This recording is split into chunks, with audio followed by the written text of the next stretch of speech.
When one wishes to play the wit, he sometimes wanders a little from the truth. I have not been altogether honest in what I have told you about the lamplighters, and I realize that I run the risk of giving a false idea of our planet to those who do not know it. Men occupy a very small place upon the earth. If the 2 billion inhabitants who people its surface were all to stand upright and somewhat crowded together as they do for some big public assembly, they could easily be put into one public square 20 miles long and 20 miles wide. All humanity could be piled up on a small Pacific islet. The grown-ups, to be sure, will not believe you when you tell them that. They imagine that they fill a great deal of space. They fancy themselves as important as the baobabs. You should advise them, then, to make their own calculations. They adore figures, and that will please them.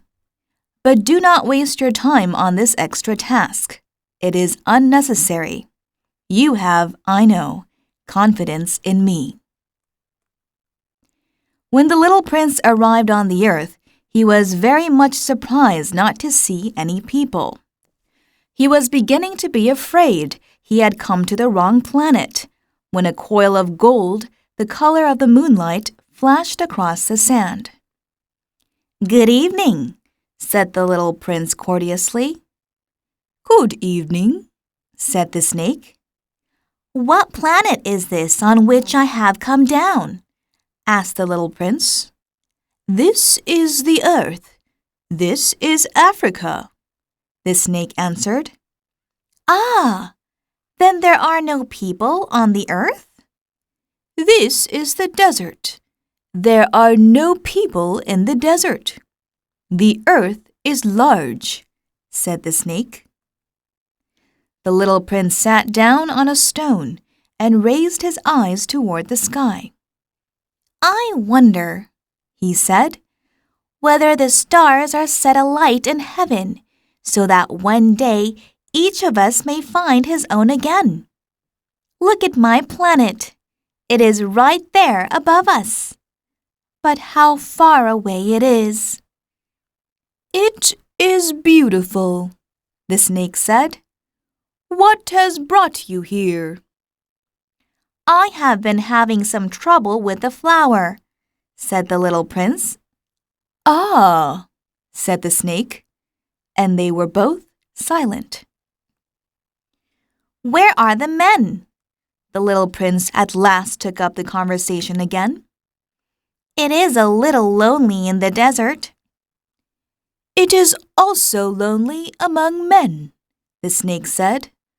The little prince gazed at him for a long time. "You are a funny animal," he said at last. "You are no thicker than a finger." "But I am more powerful than the finger of a king," said the snake. The little prince smiled. "You are not very powerful. You haven't even any feet. You cannot even travel. I can carry you farther than any ship could take you," said the snake. He twined himself around the little prince's ankle like a golden bracelet. "Whomever I touch, I send back to the earth from whence he came," the snake spoke again. "But you are innocent and true, and you come from a star."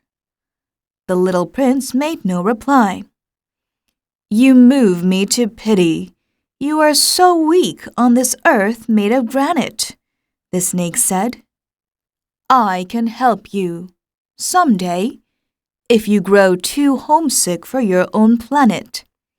I can—" "Oh, I understand you very well," said the little prince.